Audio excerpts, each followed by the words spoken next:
Vamos a iniciar con un nuevo tema denominado estequiometría. No sé si ustedes ya hayan escuchado esta palabra o hayan tenido conocimientos del tema. Sí. ¿Sí? ¿Qué significa esto de estequiometría?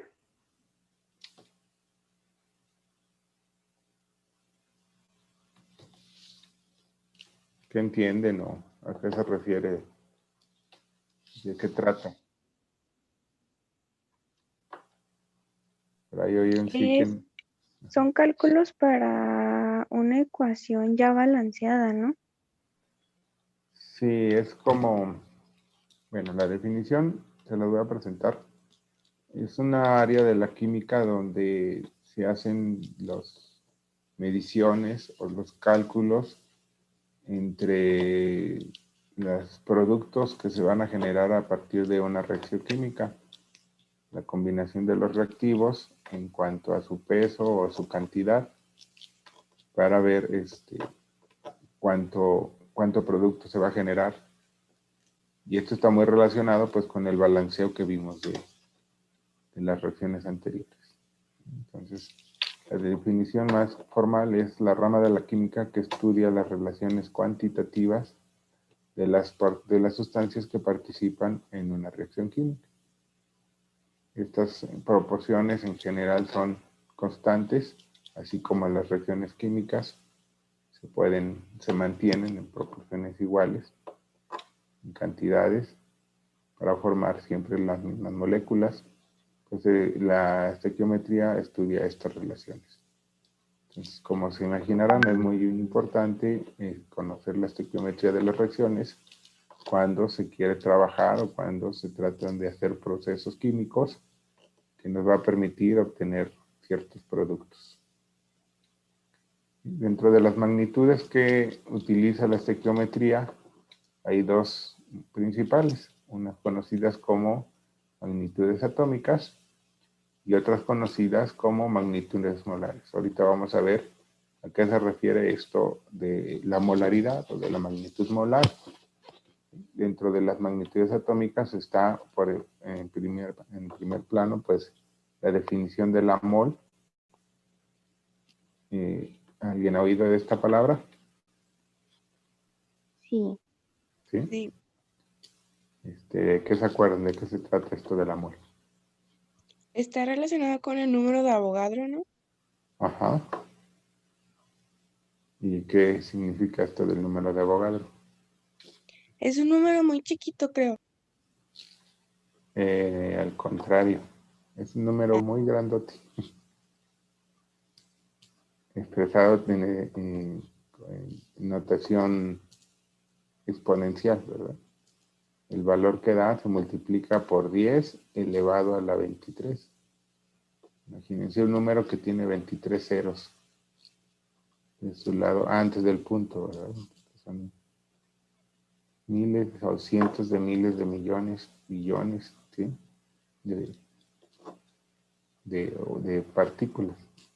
¿Sí? Entonces, sí está relacionado con el número de Avogadro, es un número bastante grande, muy grande. Ahorita vamos a ver cómo se define. Bueno, eso está relacionado con los átomos, con la forma de las partículas más elementales. Y bueno, a partir de la mol se puede obtener valores de la masa atómica, que sería, acuérdense que masa es la forma de medir la materia, y en este caso la masa atómica, pues es la materia de un átomo. Como tratar de pesar un átomo, se puede obtener un cálculo de cada uno de los diferentes tipos de elementos o de átomos que hay en la naturaleza, y la masa molar, que ya es una relación tanto de el valor de las moles o del número de moles, que ya vamos a ver ahorita qué significa, y el peso de la misma. Y las magnitudes molares, que bueno, es la misma, esta masa molar, aquí estamos relacionando ya las moles con sus tamaños, y también se puede calcular pues el volumen de una mol. Entonces, decíamos la mol es una palabra técnica que se utiliza para medir o para definir como una unidad de la cuantificación de reactivos y productos cuando se experimentan cambios químicos. ¿Cómo surgió esto de las moles? Pues cuando se empezaban a hacer los primeros estudios para conocer qué productos podían interactuar, qué productos tenían interacciones químicas para generarse, qué reactivos tenían interacciones químicas para generar nuevos productos, pues tenían que tener una forma de medir volúmenes o medir cantidades de masa de forma constante. Se imaginarán que es bien difícil o muy complicado. Puedes trabajar con unidades separadas, ¿verdad? Un átomo, dos átomos, sí los podemos comprender de forma teórica, que pueden estar existiendo, pero manejar ese tamaño o manejarnos en ese nivel de cantidad, pues es demasiado complicado como para poder estudiarlo en los laboratorios. Entonces, no podían trabajar con pocos átomos, sino que tenían que trabajar con cantidades importantes o grandes de átomos para ver las reacciones. Pero tenían que tener como una medida, ¿verdad? Como una cantidad constante que les pudiera hacer más fácil el entendimiento de los fenómenos de las interacciones químicas. Y es por ello que se decide trabajar con moles, ¿sí? Que es como que la definición, pues un poco aleatoria de la cantidad de materia que se van a trabajar, ¿sí? Entonces, por la época de Lavoisier, ¿sí? Por ahí del siglo XVII, cuando estaba empezando apenas la química, como la química moderna, como se conoce actualmente, pues André Avogadro se dedica a trabajar y a definir esto que es la mol. Y ya se asimiló, se propuso y se aceptó por el Sistema Internacional de Medidas y se define como la cantidad de sustancia que contiene tantas unidades elementales. Una mol podemos estar hablando de átomos o podemos estar hablando de moléculas. ¿Sí? Cuando hablamos de átomos estamos hablando de elementos idénticos entre todos, entre ellos. Cada uno de los elementos químicos, como el hidrógeno, el oxígeno, el helio, pues esas son entidades elementales de un solo tipo particular, ¿sí? O de moléculas en las cuales las moléculas ya empiezan a interactuar entre diferentes átomos, ya sean de un solo tipo o de varios tipos, ¿verdad? Por ejemplo, el oxígeno pues es un elemento que se define o que tiene el símbolo de O, pero que en la naturaleza es difícil encontrarlo solo como un átomo, sino que el oxígeno molecular, para mantenerse estable, se recuerdan, ya lo habíamos mencionado, requiere asociarse, ¿verdad? O interactuar de una forma más intensa con otro átomo de oxígeno. Entonces, la molécula del oxígeno gaseoso que se encuentra en el aire es el O2, y bueno, tiene una cantidad determinada de moléculas, una mol de oxígeno, ¿sí? Que es diferente al oxígeno atómico, que es solamente un oxígeno, ¿sí? Sería en tamaño, en peso, pues sería la mitad, ¿verdad? Pues aquí tenemos dos átomos que conforman una molécula y el oxígeno atómico pues sería solamente un átomo, ¿sí? U otras partículas pues más grandes. Las moléculas pueden ser sencillas, como estas que les digo, de unión entre dos átomos, o pueden ser muy complejas. Las moléculas de los organismos vivos, de la química orgánica, pues si se recuerdan en sus clases, pues ya llevan una gran cantidad de carbonos y de hidrógenos que van interactuando, y esas son las moléculas más sencillas orgánicas, ¿sí? Hay moléculas tan complicadas como la molécula del DNA, que tiene cientos de miles de millones de átomos uniéndose, ¿sí? Bueno, para poder definirla, Avogadro hizo uso del carbón, ¿sí? Entonces, tomó 12 gramos del carbono, 12 gramos de carbón, y dijo que lo que había en número de átomos o número de partículas en 12 gramos de carbono era la cantidad de partículas conocidas como una mol, ¿sí? Entonces, una mol contiene 6.022, 14, 13, que por lo general lo podemos redondear a 6.023 por 10 a la 23 partículas. ¿Sí? Entonces, por ahí habían dicho que era un número pequeñito. Al contrario, es un número muy grande de átomos o de moléculas pertenecientes a un tipo particular o una especie particular. En este caso, la primera mol definida pues, fue la mol del carbono. Entonces, este número tenemos que manejarlo o tenerlo bien presente porque nos va a servir para hacer muchos cálculos y esto de la estequiometría. Bueno, ya vieron que a partir de la sección anterior o de la unidad anterior, ya estamos metiendo pues bastante conceptos de matemáticas, de cálculos químicos, que nos van a servir para entender los procesos en las reacciones químicas. Pues este es un número bien importante de mucho uso para poder manejar la estequiometría y las reacciones químicas. Entonces el número de Avogadro es 6.022 por 10 a las 23 partículas. Pueden ser átomos o pueden ser moléculas sencillas o más complicadas. Y a eso se le define como una mol. Bueno, una mol de átomos de carbono tiene una masa exactamente de 12 gramos y contiene 6.022 por 10 a la 23 átomos. Esta cantidad de carbono, acuérdense que este carbono es el carbono 12. Habíamos mencionado en las primeras sesiones que existían elementos llamados isótopos. ¿Sí se acuerdan de lo que decíamos de los isótopos? Sí. ¿Qué eran los isótopos? Los que tienen diferente cantidad de neutrones. Que eran elementos que por alguna causa podían tener más o menos neutrones de los más comunes, ¿verdad? Entonces, un elemento en general podía contener cierto número de neutrones y protones. En este caso, el carbono contendría 12 neutrones, ¿sí? Pero hay carbonos que pueden tener más neutrones, como el carbono 14, que ya habíamos dicho que era muy interesante o muy importante, porque se usa como un elemento para fechado de ciertas estructuras o de ciertos componentes de moléculas, y que este carbono 14, que es más pesado que el carbono 12, es no tan abundante y tiende a convertirse, a perder esos neutrones y a transformarse en carbono 12. Entonces la cantidad de carbono 14 pues nos servía para tener una idea desde qué momento había sido o se había conformado esa molécula. Bueno, entonces la mol del carbono 12 pues tiene este mismo número, pero si fuera una mol de otro isotopo, por ejemplo, con carbono 14, pues no tendría este mismo peso, ¿verdad? Porque una mol siempre va a tener el mismo número de partículas. Esa es su definición.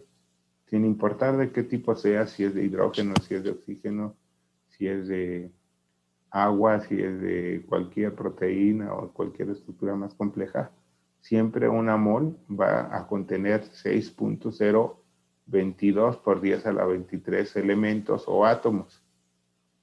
Pero su peso es el que va a variar. Una mol de carbono pesa 12 gramos, pero una mol de hidrógeno va a pesar distinto, una mol de oxígeno va a pesar distinto, ¿sí? Porque son de diferente tamaño estos átomos y tienen diferente masa. ¿De acuerdo? Entonces, estamos hablando del carbono 12 y esa es lo que se le llama la masa molar. ¿Sí? Y se define como la masa, que puede estar expresada en gramos o en kilogramos, ¿sí? Porque les digo, hay moléculas que tienen un tamaño tan grande, pues que no son solamente gramos, sino que pueden llegar hasta los kilogramos, ¿sí? En una mol o unidades de número de partículas de una sustancia. Esta mol se puede reconocer en el peso, está definida en su tabla periódica. Es decir, si tienes oportunidad de conseguirse una tabla periódica impresa en cartón o que la tengan digital disponible, pues van a ver que hay dentro de cada elemento, pues hay muchos numeritos particulares, ¿verdad? Hay que aprender a entenderlos para poder utilizarlos. ¿Sí? Aquí está el ejemplo de dos elementos, del hidrógeno y del nitrógeno. ¿Sí? Y cada una de estas partes tiene, por ejemplo, en su lado izquierdo superior, el número atómico. ¿Sí? El hidrógeno número atómico 1, el nitrógeno número atómico 7. ¿Sí? Y en este caso puede cambiar el lugar donde se encuentra el número. En este caso, en la esquina derecha, superior derecha, viene un número pues un poco más extenso que se refiere al peso atómico. ¿Sí? El peso atómico del hidrógeno es 1.00797 y el peso atómico del nitrógeno es 14.0067. ¿Sí? A partir de este peso atómico nosotros podemos inferir cuánto va a pesar una mol de hidrógeno y cuánto va a pesar una mol de nitrógeno. ¿Sí? Es sencillo hacerlo porque pues solamente tenemos que convertir este valor de peso atómico que tiene unas unidades que se llaman UMAS, ¿sí? Que es unidad de masa atómica, expresarlo en forma de gramos. ¿Sí? Entonces, una mol de hidrógeno pesa, pues pudiéramos decir que 1 gramo o 1.007 gramos, y una mol de nitrógeno pesa 14 gramos o 14.006 gramos. ¿Sí? Entonces, ¿cuál átomo es más grande? ¿El hidrógeno o el nitrógeno?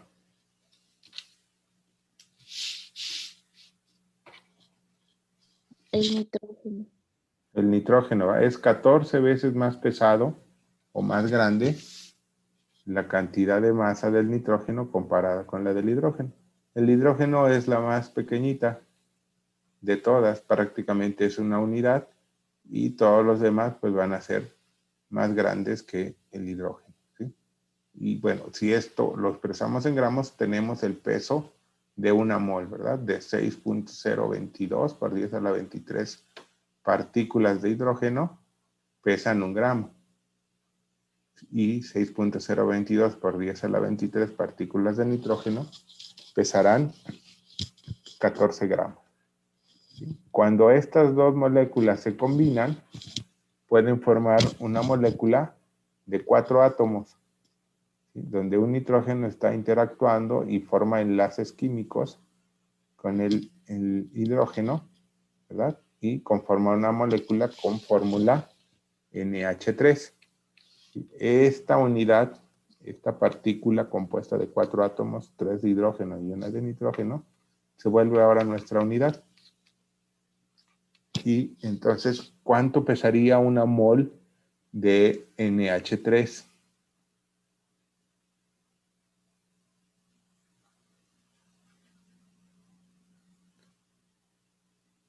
¿Cómo se les ocurre que podamos hacerlo? Aquí está definida las operaciones. Pesa los 7, ¿no?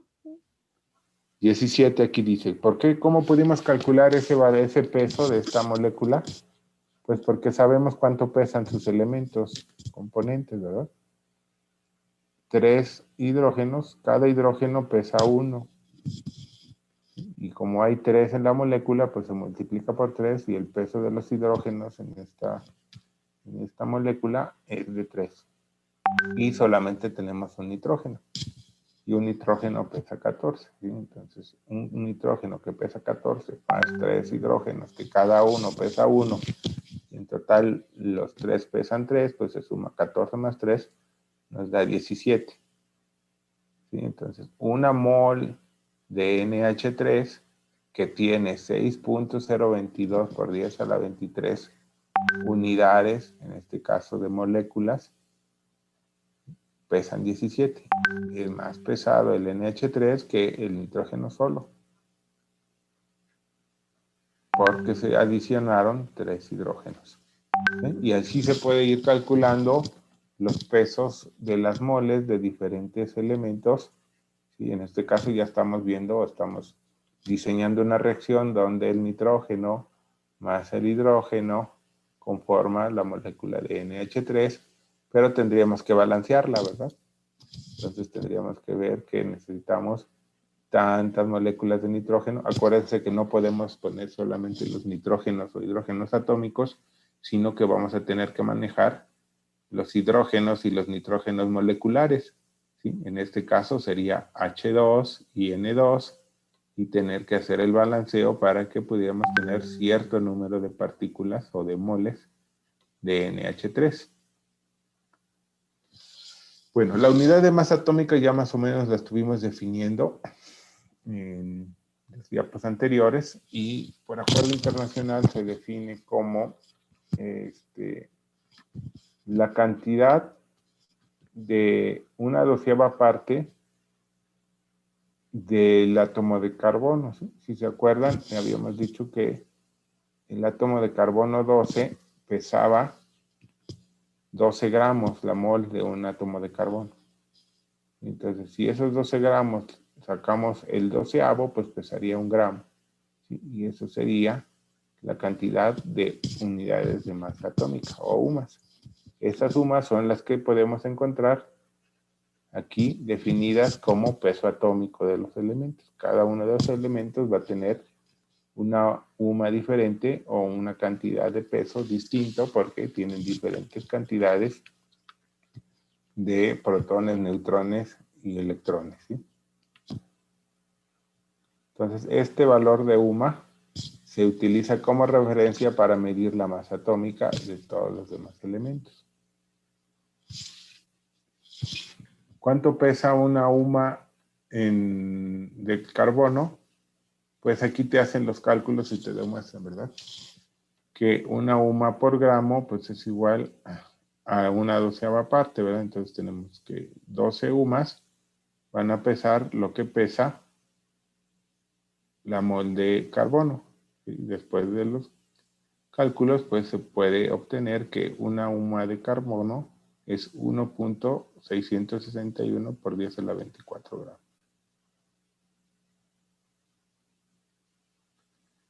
La masa molar. La masa molar es una interacción o una relación del peso de las molas. Ahorita ya calculamos, por ejemplo, la masa molar del compuesto NH3. ¿Sí? Lo hicimos de una forma pues bastante rápida o sencilla, ¿verdad? Y se conoce con el nombre de masa de fórmula o masa molecular. Corresponde a la cantidad de masa de un mol en partículas de los átomos y las moléculas. ¿Sí? La unidad de medida de la masa molar está expresada siempre en gramos. Puede ser muy pequeñito, ¿verdad? Pueden ser 0.0000 tantos gramos, o puede ser 2 gramos, o pueden ser 5 gramos, ¿sí? Y ese es el valor de unidad de masas molares. Es bien importante conocer esta unidad o esta medida, porque cuando nosotros empecemos a trabajar en los laboratorios, pues tenemos que tener una idea exacta de cuántas moles estamos trabajando, o cuando necesitamos preparar soluciones o diluciones de solventes o de sólidos en líquidos, pues vamos a disolver cierta cantidad de peso, ¿sí? De estos elementos en el agua, y vamos a manejarla en forma de disoluciones acuosas. Y para poder preparar estas disoluciones tenemos que saber exactamente cuántas moléculas o cuántos elementos tenemos en esa solución. Por eso es que cuando uno adquiere o compra reactivos químicos, no sé si hayan tenido ya oportunidad de manejar este tipo de reactivos o de conocerlos, la manera en cómo se adquieren, las sales, por ejemplo. ¿Alguien ha visto los frascos?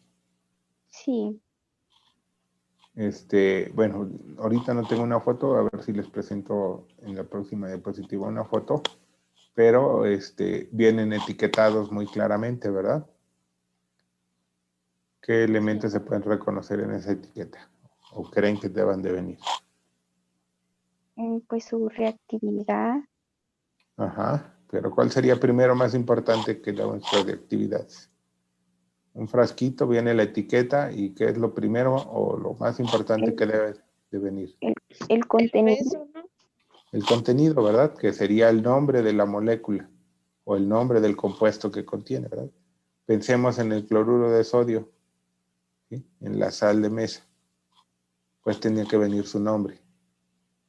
Y bueno, eso se hace complicado porque, pues imagínense que un compuesto se vende en Estados Unidos, se vende en México, se vende en Francia, se vende en Rusia, pues va a tener diferente nombre por los diferentes lenguajes o idiomas que se tengan, ¿verdad? Entonces no se dice lo mismo sal en español que sal en inglés, que sal en francés, o que sal en ruso, ¿sí?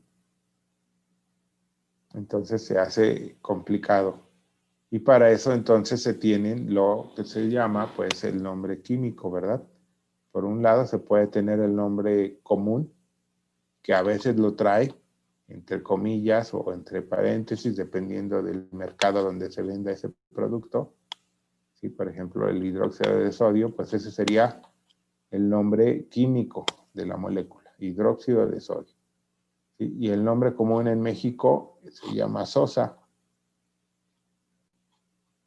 Entonces, la sosa es hidróxido de sodio, ¿verdad? La sal de mesa o la sal más frecuente, la sal marina en general, o principalmente, pues tiene cloruro de sodio, además de tener otras sales. ¿Sí? Nosotros le llamamos sal simplemente, pero es sal de cloruro de sodio. Entonces, el cloruro de sodio sería su nombre químico, su nombre común sería sal, ¿sí? ¿Y qué más pudiera tener o debería de tener?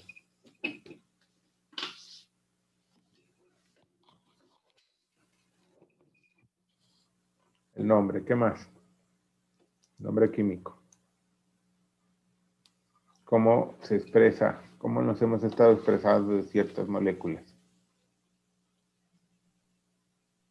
En gramos.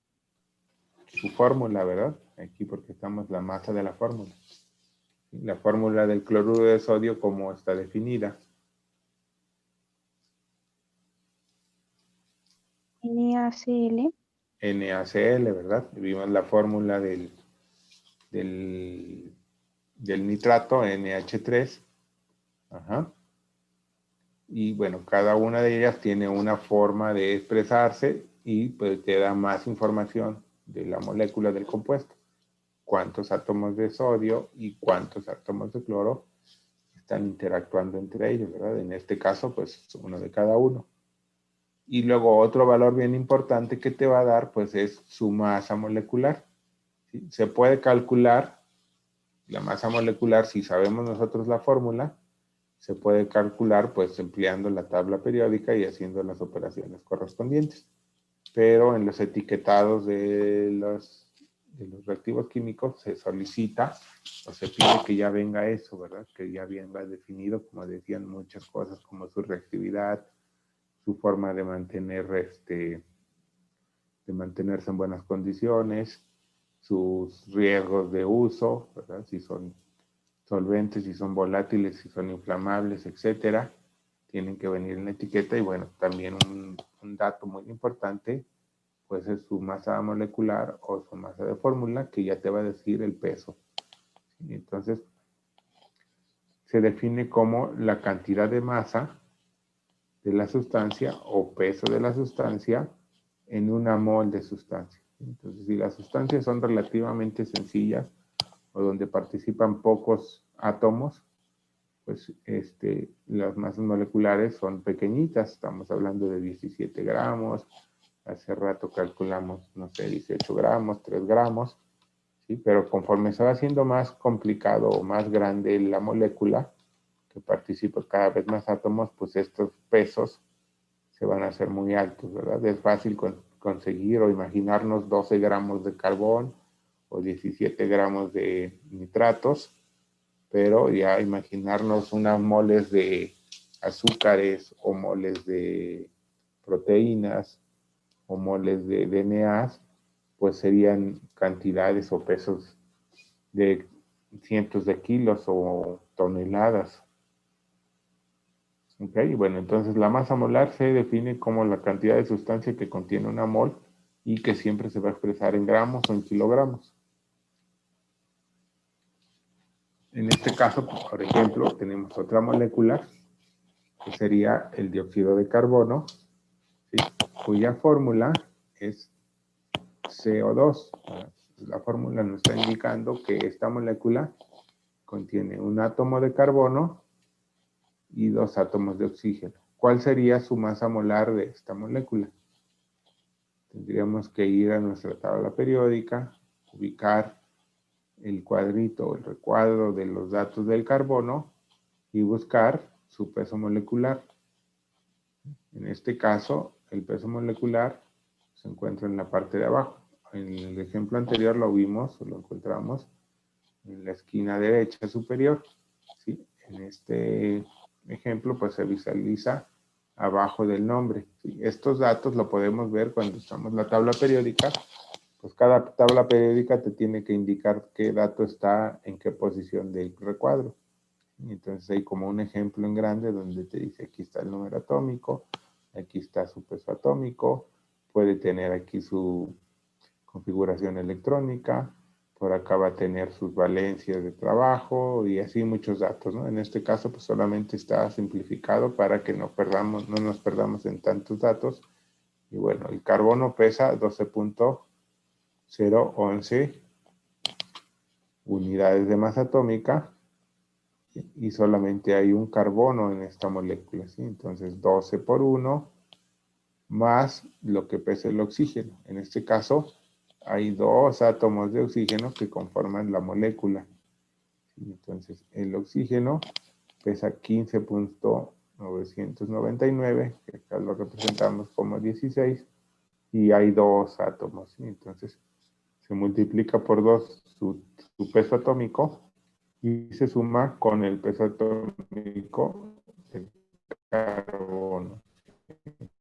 Entonces 12 por 2 por 16 son 2, más 12 de carbono, pues nos da 44. Entonces, una unidad de masa atómica del dióxido de carbono sería 44 UMA. Pero como queremos la masa molar, pues esa UMA la vamos a expresar en gramos y podemos entonces calcular el valor. Entonces, cuando te dicen o cuando te piden tener una mol de dióxido de carbono, ¿cuánto pesaría una mol de dióxido de carbono?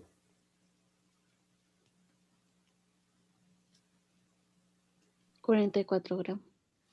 ¿Y ustedes creen que podamos nosotros conseguir o tener 44 gramos de dióxido de carbono, pesarlos en una balanza?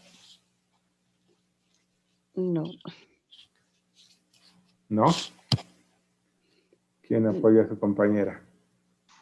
No, porque es un gas, ¿no? Eh, Acuérdense que las moléculas pueden estar en diferentes estados de agregación o formas físicas, ¿sí? Entonces, las 3 formas físicas que puede estar la materia sería en forma gaseosa, en forma, ¿qué otra forma? Sólida Líquida. y en forma Líquida. Líquida. sólido, gaseoso y falta una tercera, Líquido. y líquido. ¿Y qué va a determinar que se encuentre de una o de otra forma?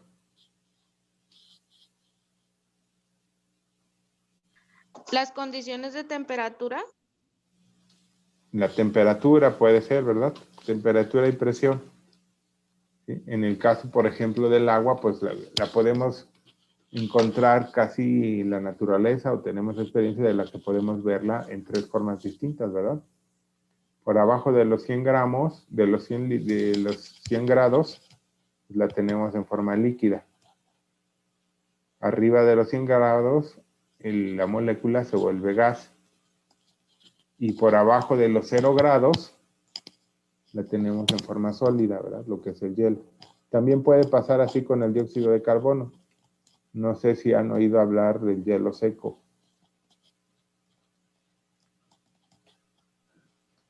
Sí. ¿Sí? ¿Cómo es o para qué se utiliza?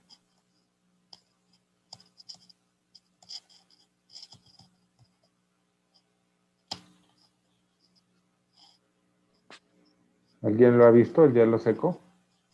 Pues yo solo lo he visto como tipo decorativo Pero, pero pues según yo por el carbono también es dañino, ¿no?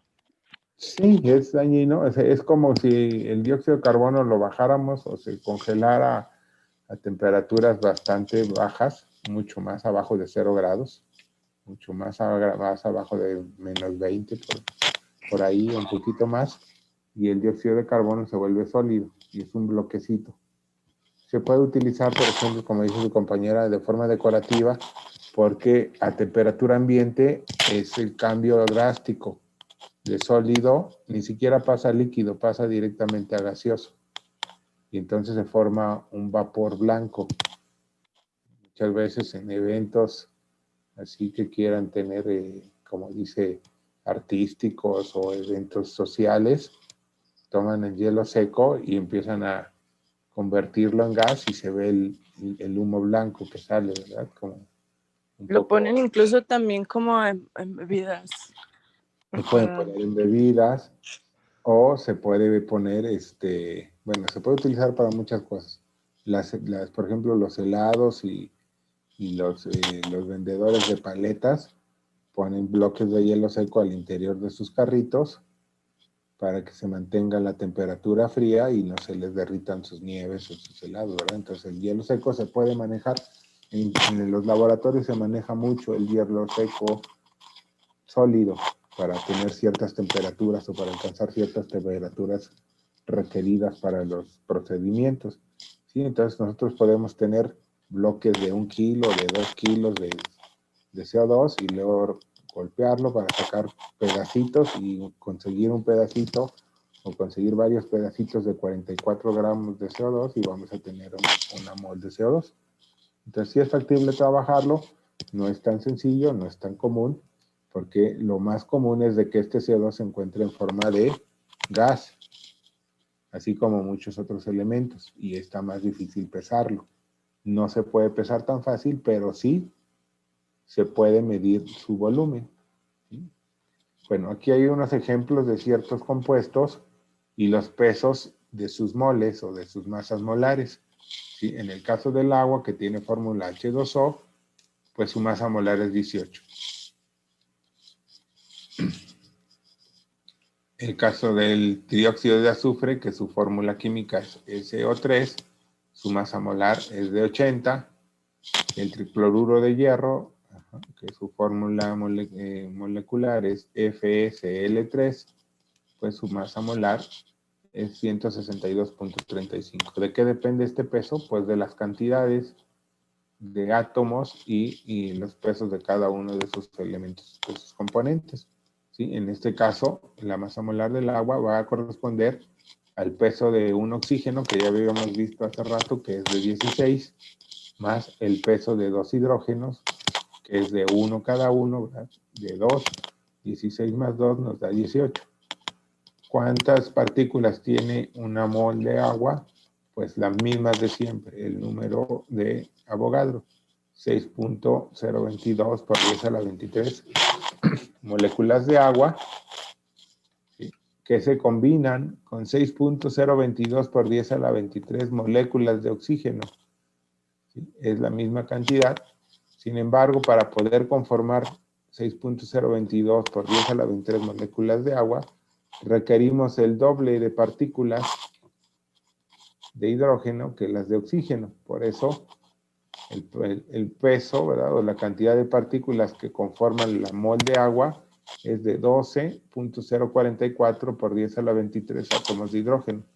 Si se fijan, la proporción entre moles es 1 mol de oxígeno y 2 moles de hidrógeno nos van a dar 1 mol de agua. Si sumáramos las moles así de forma directa, pues diríamos 2 moles de hidrógeno más 1 mol de oxígeno, nos tendrían que dar 3 moles de agua. Pero no es así como se comportan las relaciones en química, sino que estas 2 moles de hidrógeno interactúan de forma muy cercana, muy íntima con el oxígeno para conformar una molécula diferente, H2O. Y esta molécula conformada pues también va a tener el mismo número de partículas. En este caso 2 más 1 nos va a dar igual a 1, porque esta es una especie muy distinta a la inicial de los reactivos. No, la suma de las moles no nos va a dar un valor final de moles, porque las moles pesan diferente. No vamos a perder masa, porque esto pesa 1 gramo, y como son 2, pesan 2 gramos, esto pesa 16 gramos, y el agua va a formarse 18 gramos de agua. Pero en moles, 2 moles de hidrógeno y 1 de oxígeno va a formar una sola mol de agua. Y así pasa igual para el trióxido de azufre. ¿Sí? El azufre, pues tenemos una mol de trióxido de azufre, está conformada por 1 mol de azufre, porque solamente tenemos una S, ¿verdad? Un átomo de azufre, y 3 átomos de oxígeno. Y los 3 átomos de oxígeno van a tener 18.0066 partículas de oxígeno. Y su peso es de 80. Y así para cada uno. Aquí es una mol de FeSL3, va a tener 6.022 por 10 a la 23 partículas. Pero va a estar conformada por 1 mol de hierro y 3 moles de cloro. ¿Te quedó claro esto? Sí, profe. Bueno, vamos a dejarle aquí, porque ya nos dieron las 8. ¿Tienen alguna duda o comentario?